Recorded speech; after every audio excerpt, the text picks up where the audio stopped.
Éphésiens 1. Paul, apôtre de Jésus-Christ par la volonté de Dieu, aux saints qui sont à Éphèse et aux fidèles en Jésus-Christ, que la grâce et la paix vous soient données de la part de Dieu notre Père et du Seigneur Jésus-Christ. Béni soit le Dieu et Père de notre Seigneur Jésus-Christ, qui nous a bénis de toute bénédiction spirituelle dans les lieux célestes en Christ. Il nous a choisis en lui avant la fondation du monde, pour que nous soyons saints et irrépréhensibles devant lui. Dans son amour, il nous a prédestinés à être adoptés comme ses fils par Jésus-Christ, selon le bon plaisir de sa volonté, pour la louange de la gloire de sa grâce, qu'il nous a accordée en son bien-aimé. En lui, nous avons la rédemption par son sang, la rémission de nos péchés selon la richesse de sa grâce qu'il a répandue abondamment sur nous en toute sagesse et intelligence. Il nous a fait connaître le mystère de sa volonté, selon le bon plaisir qu'il avait résolu en lui-même pour accomplir l'économie de la plénitude des temps. Récapituler toutes choses en Christ, celles qui sont dans les cieux et celles qui sont sur la terre. En lui, dis-je, nous avons été faits héritiers, ayant été prédestinés selon le dessein de celui qui opère toutes choses d'après le conseil de sa volonté, afin que nous servions à la louange de sa gloire, nous qui avons les premiers espéré en Christ. En lui vous aussi, après avoir entendu la parole de la vérité, l'évangile de votre salut, et ayant cru en lui, vous avez été scellés du Saint-Esprit qui avait été promis, lequel est les arts de notre héritage, pour la rédemption de ceux que Dieu s'est acquis, à la louange de sa gloire. C'est pourquoi moi aussi, ayant entendu parler de votre foi dans le Seigneur Jésus, et de votre amour pour tous les saints, je ne cesse de rendre grâce pour vous en faisant mention de vous dans mes prières, afin que le Dieu de notre Seigneur Jésus-Christ, le Père de gloire, vous donne un esprit de sagesse et de révélation dans sa connaissance, et qu'il illumine les yeux de votre cœur, pour que vous sachiez quelle est l'espérance à laquelle il vous a appelé, quelle est la richesse de la gloire de son héritage dans les saints, et quelle est l'infinie grandeur de sa puissance envers nous, qui croyons selon l'efficacité de sa force toute-puissante. Cette puissance, il l'a déployée en Christ lorsqu'il l'a ressuscité des morts et l'a fait asseoir à sa droite dans les lieux célestes, au-dessus de toute principauté, de toute autorité, de toute puissance, de toute domination et de tout nom qui se prononce, non seulement dans ce siècle, mais aussi dans celui qui est à venir. Il a tout mis sous ses pieds et l'a donné pour chef suprême à l'Église, qui est son corps, la plénitude de celui qui remplit tout en tous. Éphésiens 2. Et vous, lorsque vous étiez morts par vos offenses et par vos péchés, il vous a rendus à la vie avec le Christ, dans lesquels vous marchiez autrefois selon le train de ce monde, selon le prince de la puissance de l'air, de l'esprit qui agit maintenant dans les fils de la désobéissance, parmi lesquels nous tous aussi, nous avons vécu autrefois selon les convoitises de notre chair, accomplissant les volontés de la chair et de nos pensées, et nous étions par nature des enfants de colère, comme les autres. Mais Dieu, qui est riche en miséricorde, à cause de la grande charité dont il nous a aimés, nous qui étions morts par nos offenses, nous a rendus vivants ensemble avec le Christ. C'est par grâce que vous êtes sauvés. Il nous a ressuscités ensemble et fait asseoir ensemble dans les lieux célestes en Christ Jésus, afin de montrer dans les siècles à venir les immenses richesses de sa grâce, par sa bonté envers nous en Christ Jésus. Car c'est par la grâce que vous êtes sauvés, par le moyen de la foi. Et cela ne vient pas de vous, c'est le don de Dieu. Ce n'est point par les œuvres, afin que personne ne se glorifie. Car nous sommes son ouvrage, ayant été créés en Christ Jésus pour de bonnes œuvres que Dieu a préparées d'avance, afin que nous marchions en elles. C'est pourquoi souvenez-vous que vous, autrefois gentils dans la chair, appelés incirconcision par ceux qui sont appelés circoncision, faites de main dans la chair, vous étiez en ce temps-là sans Christ, séparés de la communauté d'Israël et étrangers aux alliances de la promesse, n'ayant pas d'espérance et étant sans Dieu dans le monde. Mais maintenant, en Christ Jésus, vous qui étiez autrefois loin, vous avez été rapprochés par le sang de Christ, car il est notre paix, lui qui des deux n'a fait qu'un, et qui a détruit le mur de séparation ayant aboli dans sa chair l'inimitié, la loi des commandements exprimés en ordonnance, afin de créer en lui-même, des deux, un seul homme nouveau, en établissant la paix, et de les réconcilier, l'un et l'autre, en un seul corps, à Dieu par la croix, ayant tué l'inimitié en elle. Et il est venu annoncer la paix à vous qui étiez loin, et la paix à ceux qui étaient près, car par lui nous avons, les uns et les autres, accès auprès du Père dans un seul esprit. Ainsi donc, vous n'êtes plus des étrangers ni des gens du dehors, mais vous êtes concitoyens des saints et gens de la maison de Dieu, étant édifiés sur le fondement des apôtres et des prophètes, Jésus-Christ lui-même étant la pierre angulaire, en qui tout l'édifice, bien coordonné, s'élève pour être un temple saint dans le Seigneur, en qui vous aussi, vous êtes édifiés ensemble pour être une habitation de Dieu en l'Esprit. Éphésiens 3. À cause de cela, moi, Paul, le prisonnier du Christ Jésus, pour vous, les païens, si du moins vous avez entendu parler de l'administration de la grâce de Dieu qui m'a été donnée pour vous, comment, par révélation, le mystère m'a été fait connaître, comme je l'ai déjà écrit en peu de mots, en les lisant. Vous pouvez comprendre l'intelligence que j'ai du mystère du Christ, qui, dans les générations passées, n'a pas été fait connaître aux fils des hommes, comme il a maintenant été révélé à ses saints, apôtres et prophètes par l'Esprit. À savoir que les païens sont cohéritiers, membres d'un même corps et coparticipants de la promesse en Christ Jésus par l'Évangile, dont je suis devenu serviteur selon le don de la grâce de Dieu, qui m'a été accordé selon l'efficacité de sa puissance. À moi, qui suis le moindre de tous les saints, cette grâce a été donnée d'annoncer parmi les païens les richesses insondables du Christ et de mettre en lumière devant tous quelle est l'administration du mystère caché de tout temps en Dieu, qui a créé toutes choses, afin que maintenant,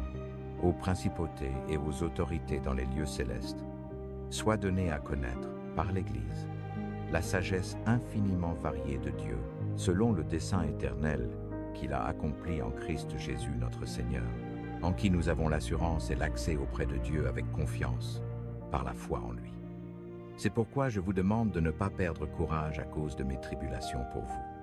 Elles sont votre gloire. À cause de cela, je fléchis les genoux devant le Père, de qui toute famille dans les cieux et sur la terre tire son nom, afin qu'il vous accorde, selon la richesse de sa gloire, d'être puissamment fortifiés par son esprit dans l'homme intérieur, que Christ habite dans vos cœurs par la foi, afin qu'enracinés et fondés dans l'amour, vous puissiez comprendre avec tous les saints quelle est la largeur, la longueur, la profondeur et la hauteur, et connaître l'amour du Christ qui surpasse toute connaissance, afin que vous soyez remplis jusqu'à toute la plénitude de Dieu. Or, à celui qui peut faire, par la puissance qui agit en nous, infiniment au-delà de tout ce que nous demandons ou pensons, à lui soit la gloire dans l'Église et en Christ Jésus, pour toutes les générations, au siècle des siècles. Amen. Éphésiens 4. Moi donc, le prisonnier dans le Seigneur, je vous exhorte à marcher d'une manière digne de la vocation qui vous a été adressée, en toute humilité et douceur, avec patience, vous supportant les uns les autres dans l'amour, vous efforçant de conserver l'unité de l'esprit par le lien de la paix. Il y a un seul corps et un seul esprit, comme aussi vous avez été appelés à une seule espérance par votre vocation. Un seul Seigneur, une seule foi, un seul baptême, un seul Dieu et Père de tous, qui est au-dessus de tous, par tous et en tous. Mais à chacun de nous, la grâce a été donnée selon la mesure du don de Christ. C'est pourquoi il est dit, étant monté en haut, il a emmené captifs des captifs, et il a fait des dons aux hommes. Or, ce qu'il est monté, qu'est-ce, sinon qu'il est aussi descendu dans les parties inférieures de la terre? Celui qui est descendu est le même que celui qui est monté au-dessus de tous les cieux, afin qu'il remplisse toutes choses. Et lui, il a donné les uns comme apôtres, les autres comme prophètes, les autres comme évangélistes, les autres comme pasteurs et docteurs, en vue du perfectionnement des saints pour l'œuvre du ministère, pour l'édification du corps de Christ, jusqu'à ce que nous parvenions tous à l'unité de la foi et de la connaissance du Fils de Dieu, à l'état d'homme fait, à la mesure de la stature parfaite de Christ, afin que nous ne soyons plus des enfants, ballottés et emportés çà et là par tout vent de doctrine, par la tromperie des hommes, dans la ruse qui tend à l'égarement, mais que, professant la vérité dans l'amour, nous croissions à tous égards en celui qui est le chef, Christ, dont tout le corps, bien ajusté et lié ensemble par chaque jointure qui le soutient, selon l'activité propre à chaque partie, réalise la croissance du corps pour son propre édification dans l'amour. Je dis donc cela, et j'atteste dans le Seigneur, que vous ne marchiez plus comme les nations marchent dans la vanité de leurs pensées, obscurcis dans leur intelligence, éloignés de la vie de Dieu à cause de l'ignorance qui est en eux, à cause de l'endurcissement de leur cœur, eux qui, ayant perdu tout sentiment, se sont livrés à la débauche, pour commettre avec avidité toute impureté. Mais vous, ce n'est pas ainsi que vous avez appris Christ, si du moins vous l'avez entendu et avez été instruits en lui, selon que la vérité est en Jésus, à savoir d'avoir dépouillé le vieil homme qui se corrompt selon les convoitises trompeuses, d'être renouvelé dans l'esprit de votre intelligence et d'avoir revêtu le nouvel homme, créé selon Dieu dans la justice et la sainteté de la vérité. C'est pourquoi, ayant dépouillé le mensonge, que chacun parle avec vérité à son prochain, car nous sommes membres les uns des autres. Si vous vous mettez en colère, ne péchez pas, que le soleil ne se couche pas sur votre colère, et ne donnez pas accès au diable, que celui qui volait ne vole plus, mais plutôt qu'il travaille dur, faisant de ses mains ce qui est bien, afin qu'il ait de quoi donner à celui qui est dans le besoin. Qu'il ne sorte de votre bouche aucune parole mauvaise, mais celle qui est bonne pour l'édification selon le besoin, afin qu'elle communique la grâce à ceux qui l'entendent. Et n'attristez pas le Saint-Esprit de Dieu, par lequel vous avez été scellés pour le jour de la rédemption. Que toute amertume, toute animosité, toute colère, toute clameur, toute calomnie soit ôtée du milieu de vous, avec toute malice. Soyez bons les uns envers les autres, compatissants, vous pardonnant réciproquement comme Dieu aussi vous a pardonné en Christ. Éphésiens 5. Soyez donc imitateurs de Dieu, comme des enfants bien-aimés, et marchez dans l'amour, comme Christ aussi nous a aimés et s'est livré lui-même pour nous, une offrande et un sacrifice à Dieu, en parfum de bonne odeur. Mais que la fornication et toute impureté ou cupidité ne soient même pas nommées parmi vous, comme il convient à des saints, ni la turpitude, ni les discours insensés, ni les plaisanteries, qui ne sont pas convenables, mais plutôt l'action de grâce. Car vous savez bien que nul fornicateur, ni impur, ni cupide qui est un idolâtre n'a d'héritage dans le royaume de Christ et de Dieu. Que personne ne vous séduise par de vaines paroles, car c'est à cause de ces choses que vient la colère de Dieu sur les fils de la désobéissance. N'ayez donc pas de part avec eux, car autrefois vous étiez ténèbres, mais maintenant vous êtes lumière dans le Seigneur. Marchez comme des enfants de lumière, car le fruit de la lumière consiste en toute bonté, justice et vérité, éprouvant ce qui est agréable au Seigneur. Et ne prenez point part aux œuvres infructueuses des ténèbres,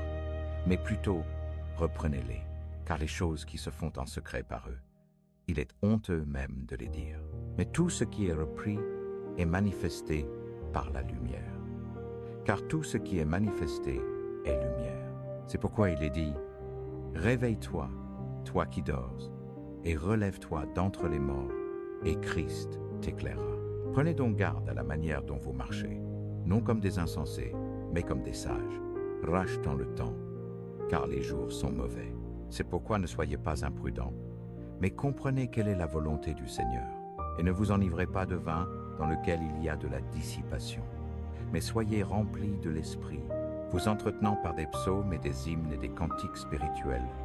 chantant et psalmodiant de votre cœur au Seigneur, rendant toujours grâce pour toutes choses, au nom de notre Seigneur Jésus-Christ, à Dieu le Père, vous soumettant les uns aux autres dans la crainte de Christ. Femmes, soyez soumises à vos propres maris comme au Seigneur, car le mari est le chef de la femme, comme aussi Christ est le chef de l'Assemblée, lui qui est le sauveur du corps. Mais comme l'Assemblée est soumise à Christ, que les femmes le soient aussi à leur propre mari en toutes choses. Maris, aimez vos femmes comme aussi Christ a aimé l'Assemblée et s'est livré lui-même pour elle, afin qu'il la sanctifiât, en la purifiant par le lavage d'eau par la parole, afin qu'il se la présentât à lui-même une assemblée glorieuse, n'ayant ni tache, ni ride, ni rien de semblable, mais afin qu'elle soit sainte et irrépréhensible. De même aussi, les maris doivent aimer leur propre femme, comme leur propre corps. Celui qui aime sa propre femme s'aime lui-même, car personne n'a jamais haï sa propre chair, mais il la nourrit et la chérit, comme aussi Christ de l'Assemblée, car nous sommes membres de son corps, de sa chair et de ses os. C'est pourquoi l'homme laissera son père et sa mère et sera joint à sa femme, et les deux seront une seule chair. Ce mystère est grand, mais moi je parle relativement à Christ et à l'Assemblée. Toutefois, que chacun de vous aussi aime sa propre femme comme lui-même, et que la femme craigne son mari. Éphésiens 6. Enfants, obéissez à vos parents dans le Seigneur, car cela est juste. Honore ton père et ta mère, c'est le premier commandement avec une promesse, afin que tu sois heureux et que tu vives longtemps sur la terre. Et vous, pères, n'exaspérez pas vos enfants, mais élevez-les dans la discipline et l'instruction du Seigneur. Serviteurs, obéissez à vos maîtres selon la chair, avec crainte et tremblement, dans la simplicité de votre cœur comme à Christ, non pas seulement sous leurs yeux, comme pour plaire aux hommes, mais comme des serviteurs du Christ, faisant de bon cœur la volonté de Dieu, servant avec bonne volonté, comme servant le Seigneur et non des hommes, sachant que chacun, quel que soit le bien qu'il fasse, le recevra du Seigneur, qu'il soit esclave ou libre. Et vous, maîtres, agissez de même envers eux, et abstenez-vous de menaces, sachant que leur maître et le vôtre est dans les cieux, et qu'il n'y a pas de favoritisme auprès de lui. Au reste, fortifiez-vous dans le Seigneur et dans la puissance de sa force. Revêtez-vous de toute l'armure de Dieu, afin que vous puissiez tenir ferme contre les ruses du diable. Car notre lutte n'est pas contre la chair et le sang, mais contre les principautés, contre les pouvoirs, contre les dominateurs de ce monde de ténèbres, contre les forces spirituelles de la méchanceté dans les lieux célestes. C'est pourquoi, prenez toute l'armure de Dieu, afin que vous puissiez résister dans le mauvais jour, et, après avoir tout accompli, tenir ferme. Tenez donc ferme, ayant ceint vos reins de la vérité, et ayant revêtu la cuirasse de la justice, et ayant chaussé vos pieds de la préparation de l'évangile de la paix, prenant par-dessus tout le bouclier de la foi, avec lequel vous pourrez éteindre tous les traits enflammés du malin. Et prenez le casque du salut et l'épée de l'Esprit, qui est la parole de Dieu, priant en tout temps par toutes sortes de prières et de supplications dans l'Esprit, veillant à cela avec toute persévérance et supplication pour tous les saints, et pour moi, afin que la parole me soit donnée, quand j'ouvre la bouche, pour faire connaître avec hardiesse le mystère de l'Évangile, pour lequel je suis ambassadeur dans les chaînes, afin que j'aie de l'assurance en lui pour parler hardiment,